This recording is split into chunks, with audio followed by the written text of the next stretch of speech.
Milo Yiannopoulos, our Breitbart tech editor and a resident expert on everything to do with the alt-right. Hillary Clinton later today in Reno, Nevada, will be attacking the alt-right. She will be delivering a speech calling all of us racist and God knows what else. So joining us now to kind of break down what to expect out of Hillary Clinton is Milo. Milo, can you tell us a little bit about what you're thinking Hillary Clinton's going to talk about today? And then I want to kind of get into, because you and Alam Bakari back in late March wrote what I consider the definitive piece on the alt-right, breaking down everything about what it is, etc. We'll get into that in a minute, but what are you expecting out of Hillary Clinton later today?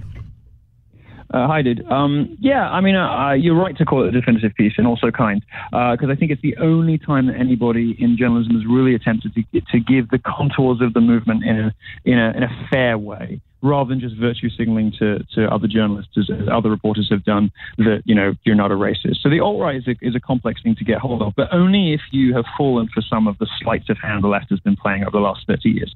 For instance, if you can't tell the difference between culture and race.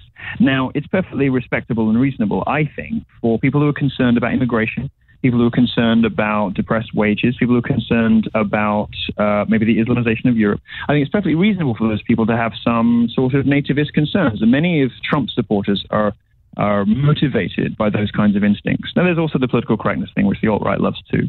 But this new movement, this new sort of branch of conservatism, which represents, I think, at least half the Republican base, if not more, which horrifies the establishment and which is the majority of Donald Trump's fandom, is a movement that is motivated by some of those concerns, about, they want the wall built, they want trade fixed, they're worried about political correctness. They're also resisting the language codes and speech codes that the left has been forcing on the rest of us for the last 30 years or more. And Hillary Clinton has decided to take aim at this because she's using, as I mentioned earlier, one of the things the left has been doing for the last 30 years is conflating culture with race. Now, it's my view that the West is the best, that we have made all the best stuff, that Western liberal, democratic, capitalist society in the West has produced Shakespeare, Mozart, Wagner, all the good stuff. We've also created a society which is pretty free. If you didn't know where you were going to be born in life, you didn't have any idea, sort of rolls in veil of ignorance. If you didn't know where you were going to be born, you'd probably want to be born in the US or Canada or the UK. Why? Because we have democracy, freedom of speech, property rights, and all those other great things they don't have in the rest of the world.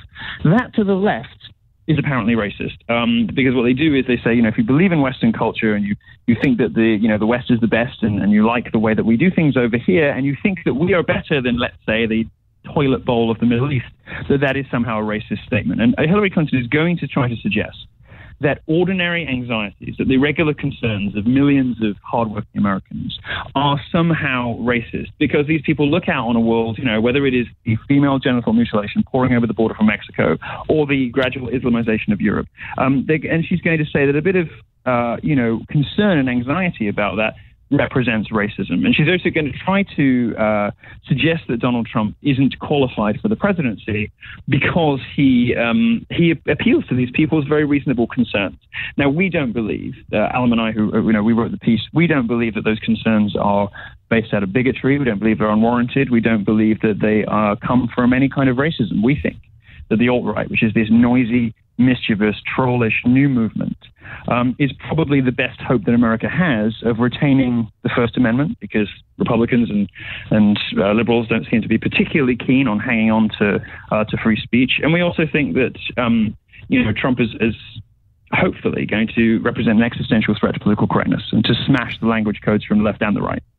Now, a big focus in your story that you guys walked through, and I've read through it 5 or 6 times. I really recommend everybody go read this story. Go find it online. We need to put it back up later today so everybody can find it. But a big focus in the story is walking through, and you mentioned this just a second ago, is the cultural stuff, but specifically regarding immigration. And I think this general election between Donald Trump and Hillary Clinton is shaping up to be really a referendum election, right? If you vote for Hillary Clinton, you're going to get not just the status quo, but probably an exacerbated version of the status quo. She wants to increase Syrian refugee resettlement in the United States 550%. She's more open borders than even Barack Obama. She, wants to grant widespread amnesty. She says she's going to do an amnesty in what they call comprehensive immigration reform, quote unquote, in the first 100 days as president. We know she stands with President Obama's executive amnesty. She wants to essentially, welcome the entire world to the United States. Whereas with Donald Trump, where you actually get immigration control, sanity, border security, a wall on the border, etc. How does this tie into? How does the immigration debate tie into everything that we're talking about with the alt-right? Well, lots of Trump's voters are concerned, and I would say Trump's voters split into two main camps, at least as far as the alt-right is concerned. You've got sort of, the hardworking Americans of the flyover states who are worried about wage depression and are worried about the changing character of America, bringing lots of other people in from other cultures, which aren't always as nice as our cultures. They aren't always as good, frankly. American culture is the best culture. And they're also, worried about some of the related sort of political correct stuff I was talking about earlier.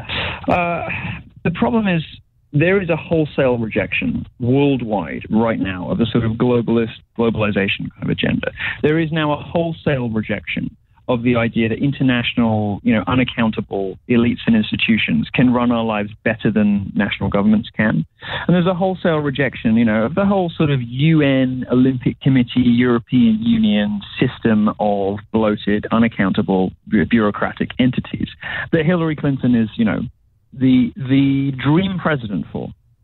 I think that this is a movement that spans not just Trump supporters, but Bernie supporters too. It was responsible for Brexit in the UK. It is responsible for the rise of AfD in Germany and Front National in France. This is a wholesale rejection by a large portion of the electorate to the sort of globalism that has simply not worked for large portions of the population in the West. And these pressures are, on, what you might call ordinary voters, these pressures on people who just work hard and trying to get along, haven't seen their standards of living increase, have seen their wages stay the same or go down, and are worried about, crime and various other changes to their communities, are going to go for Trump, and they're going to view Hillary with extreme suspicion.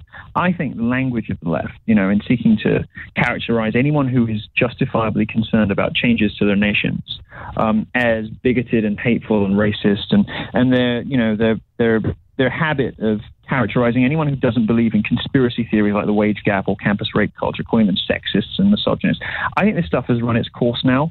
And it's strange to me that Hillary Clinton should be doubling down on a strategy that hasn't worked, and a strategy, in fact, that produced Donald Trump, that, for instance, has made Breitbart very successful, that has fueled some of my success. This idea that, if you don't agree with somebody politically or you disagree with them culturally, that you can just call them names to make them go away. You can call them a sexist, a racist, a bigot, all the rest of it. This is one of the great cancers of public life in America. And Hillary Clinton, with this speech today, I'm guessing, we don't know what she's going to say yet, I'm guessing she's going to double down on this strategy that has not worked and has in fact produced her worst nightmare, which is Donald Trump.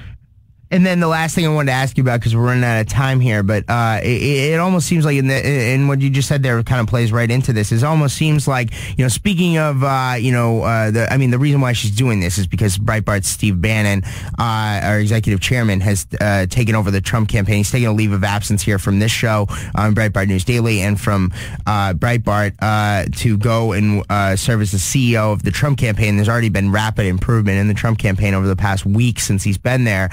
It almost seems like Hillary Clinton's wandering right into the honey badger's den, huh, Milo? I mean, this seems like she's now debating on the terms of the right.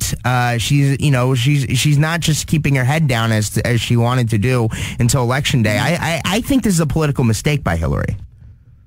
It's uncharacteristically courageous of her to wade into this territory, particularly given that she is on such shaky ground with a terminology and a base of voters she simply doesn't understand. She has no idea what motivates the people who like Trump. Her only way of interrogating these people, her only way of understanding them, is to say, oh, they must all be racists. They must all be, monsters. Well, that's not the case. These people are, respectable, reasonable, ordinary people who are tired of Washington thing. And so long as she refuses to understand these people, things are going to get worse for her because she's going to start alienating her own voters too. Many of them have already gone to Sanders. Many of them have decided they're not going to vote for her. It's remarkable to me that she seems to be doubling down on exactly the stuff that voters hate right now. She's going to go, I mean, she wants to be sort of President Snowflake. She wants to speak out for the people who don't need anyone to speak out for them. She wants to, talk to the people who need fainting couches when they hear about some, gender issues. She seems to be appealing to a smaller and smaller and smaller band of people all the time. Now with this new assault on the alt-right, she's basically moved into territory she simply doesn't understand. And she's fighting it as a campus social justice warrior would, by calling names, by mischaracterizing, by attempting to, by guilt by association. She's trying all of these slimy, low-rent, grubby tactics that you see on university campuses when, conservatives try to speak there, and they just don't work. It's easy to see why she's taking these approaches, because those are the sorts of people that fill her campaign staff. It's just very, very dumb of her, because it's going to further alienate the electorate from her. It's just remarkable to me. She doesn't understand what the alt-right is very clearly, because even Paul Ryan doesn't. So how the hell could Hillary Clinton? She's about to take on the most exciting, energetic, and powerful force in American politics right now, and she's about to lose. All right. Well, Milo Yiannopoulos, our Breitbart tech editor, thanks for joining us here on Breitbart News Daily.